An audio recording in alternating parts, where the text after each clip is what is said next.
everybody. Now this right here is like probably my number one favorite of all the mini guitars that I've got. It's got a lot of sentimental value. This was actually the third guitar that I bought. Um, First guitar I bought, I didn't have very long, and I traded.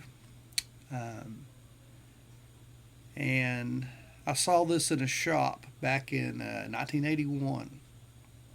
Um, and I figured a way of getting it and got it, and I've had it ever since. This is real deal pre production 1981 Wayne Charvel, Grover Jackson Charvel. This was back before they even, put a Charvel plate on them. This has just got the brass. It's got the brass here. It's got the string tree um, here. Did not have a Floyd Rose on it, of course, because back in those days, they didn't. Floyd Rose wasn't putting them out yet. He was probably tinkering with it, but hadn't been done. This had the brass V trim on it, which I still have. I actually sent this guitar in 1982 to Floyd Rose. His assistant Chris put a non-tuner Floyd Rose on it. No, they hadn't come out with this yet. Eddie Van Halen hadn't gotten together with Floyd. So this guitar has had two different Floyds on it, and actually not that many pickups. This guitar came with the DiMarzio PAF in it, which I thought just really didn't sound all that good. Um, and so I put a Seymour Duncan. One of the guys at the shops turned me on to Seymour Duncan. I put just a regular Super Distortion in it, which I really liked for a long time. I started playing with a band, and I needed a little more power because of the other guitar player's system. So I put a old Invader in it. You talk about some power. I couldn't even get close to my amplifier. The thing would just scream at me. So the I think probably the best pickup that I had in it was the pickup I put after that, and that was an old full shred Seymour Duncan. If you've ever used a full shred for Seymour Duncan, you'll know what I'm talking about. And I left that in there for a long time, and then I bought my first ESP Kamikaze, probably in about 98 or 99, and it had a Screaming Demon in it. So I put a Screaming Demon in this, and that stayed in this for 20 years, at least, or about that. Because I just put this pickup in it just this last year. And I kind of did it because of who it was. This is a Warren DeMartini signature Radimus Tonemus Maximus. This is the hottest pickup I have ever had in my life. This pickup has got 16.7K output. It is, but it sounds good though. It's not harsh. I mean, you can play just chords.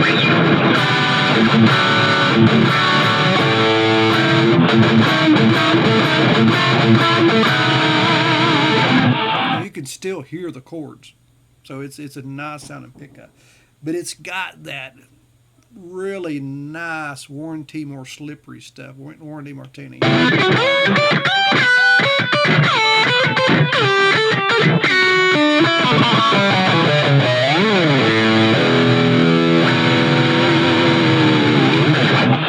It really does have that invasion of your privacy era sound to it,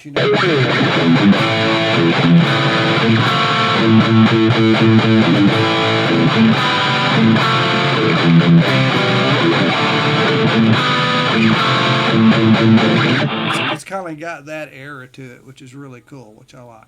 But yeah, this is something that I actually keep it in a steel coffin case, which I've had it in for about 20 years now. When I got the guitar, I wasn't even able to afford a case with it, but that's another story. And something of notice, if someone is trying to sell you a true pre-production or what we call a pre-pro Charvel, number one, they've only got 21 frets. They didn't go to 22 frets until late 82. Number two, pre-production Charvels do not have a hard cut body scarf on the back. They were done by hand.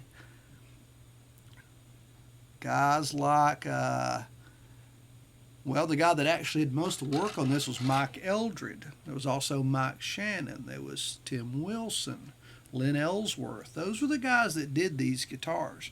But there are a lot of things about the old Charvels that you have to look for when somebody is trying to sell you one of these. Number one of these, the price.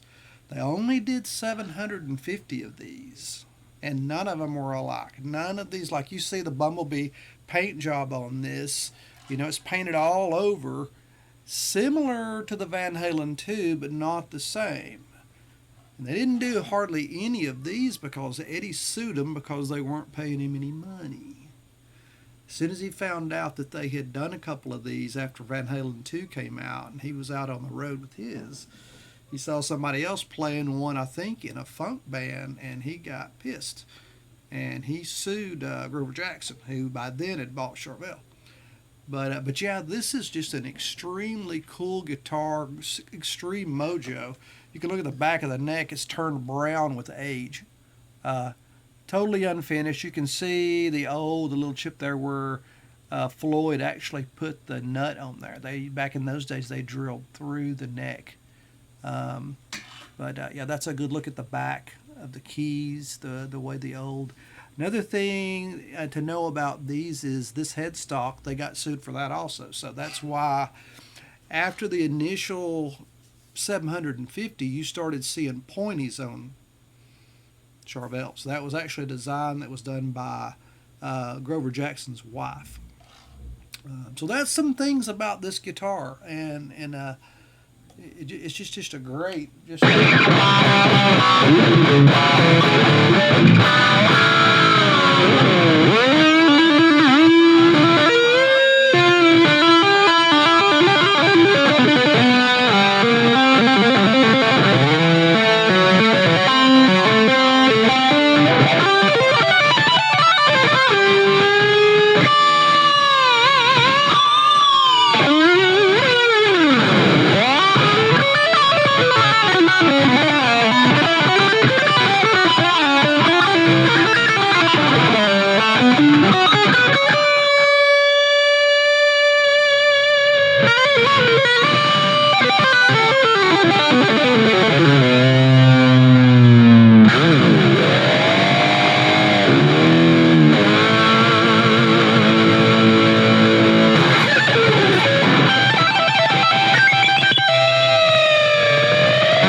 Peace out, everybody. Y'all have a good Halloween.